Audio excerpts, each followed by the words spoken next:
My name is Ismael Depante from BSBA HRDM at Colegio de Montalban. My topic is all about product and services design. The first topic is new product planning process. The new product planning process is the product development process encompasses all steps needed to take a product from concept to the market availability. This includes identifying a market need, researching the competitive landscape, conceptualizing a solution, developing a product, and building a minimum viable product. The new product planning process has 7 phases: idea generation, feasibility analysis and design review, product design and development, concept testing and verification, market test and validation, product introduction and commercialization, follow-up evaluation and improvement.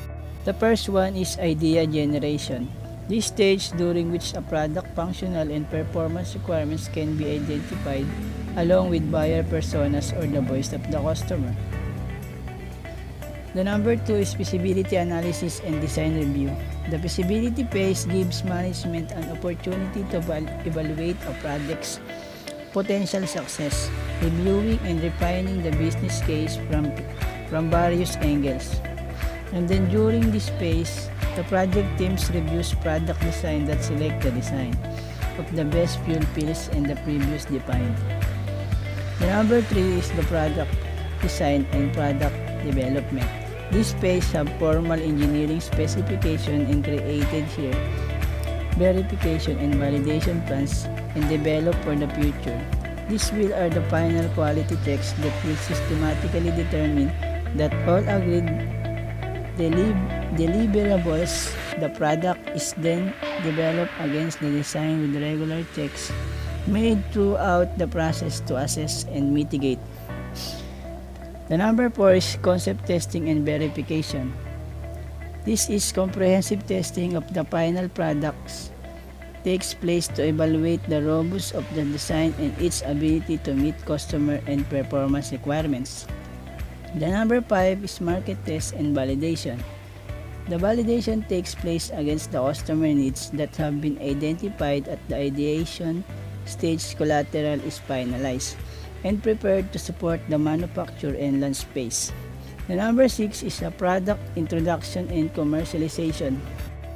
This will be the plans, specs, and other relevant documentation are transferred to manufacture for production or software products and updates are released to customers and guide the design and development phase. The last one is follow-up evaluation and improvement. The new product becomes part of the company's portfolio and ongoing product management ensures the product is subject to continuous upgrades and improvements. The next topic is designing for production. The designing for production have 4 categories: concurrent engineering, computer-assisted design, designing for assembly and disassembly, component commonality. The first one is concurrent engineering. The concurrent engineering is the application of tools, techniques, methodologies, and behavioral initiatives used to minimize product development timescales by maximizing the degree of overlap of design. Means that there is a light link between all participants in the product development process, such that they can perform much of their work at about the same times. It is all about sales strategies, mechanism for delivering service after sales. Methods of the disposal should be also concurrent with design and manufacturing. The second is computer-assisted design.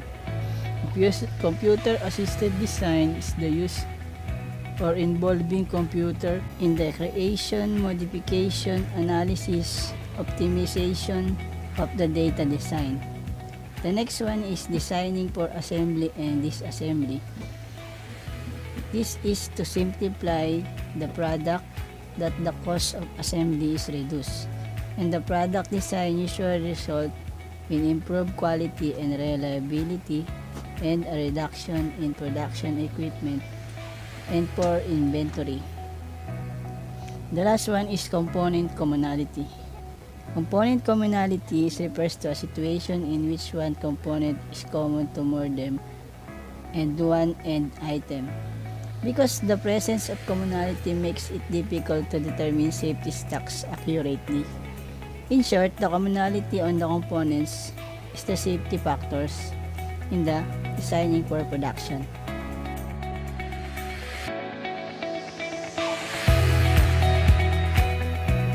The next topic is the new product development process or the NPD. Under the NPD is the OFD, Quality Function Deployment, the process for translating customer requirements into a product's design, which means this is using customers' needs and characteristics to define what products to be designed. Means they listening to the voice of customers into engineering characteristics for a product. The next one is voice of the customer. Just like what I said, in OFD, customer feedback is used in OFD process to determine product specification, to create and process it for translating into a product design. The House of Quality is the next topic. The House of Quality is the part of the QFD or the Quality Function Deployment process that uses customer feedback for product design or criteria, which have the teams by the use of QFD, teams that identify the feedback, suggestion, and needs of the customers. The first one is identify important customers' attributes or their characteristics, quality, and what should we need to develop our product. Design superior product to be more popular and familiar within our product. Number 3 is shorten product design time. Assess the cause of delay, eliminate waste, unproductive meetings, inefficient processes, and poor communication are some common issues that slow down product design. The last one is facilitate interfunctional cooperation. Facilitate the coordination, effective planning, and communication to achieve our goals of the teams. The next topic is the well-designed service. Being have the well-designed service system, you need to be, number 1 is being consistent with the organization mission, to be more consistent in your mission and vision, and to achieve the successful goals. Number 2 is being user-friendly, to be easy to learn and understand. Number 3, being easy to sustain to support your design. Number 4, being cost-effective is a good value where the benefits of design. Number 5, having value that is obvious to the customer, giving value to the customer and they feel comfortable with your organization. Number 6 is having a single unifying team. The important is you have single team in your design which then binds the products together. The last is 7, having design features and check that will ensure service that is reliable and of high quality. To be effective is to be a high quality of service and ensuring the design of organization will satisfy all customers. The last topic is operation strategy. Operation strategy is the effective product and service design can help the organization achieve competitive advantage. This includes and provide an overview of operation, including purpose, example, types, process, and how to write a plan. This is also an overall strategy to achieve your competitive advantage. Operation strategy have benefits. Increasing emphasis on component commonality. It includes the attributes of the customer's characteristics, quality, etc. Packaging products and auxiliary services to increase sales. Using multiple use platforms. Implementing tactics that will achieve the benefits of high volume while satisfying customer needs for variety. Continually monitoring products and services for small improvements opportunities. Reducing the time it takes to get a new or redesigned product or services to the market. Thank you for listening. I'm Ismael Depante from BSBA HRDM 4A.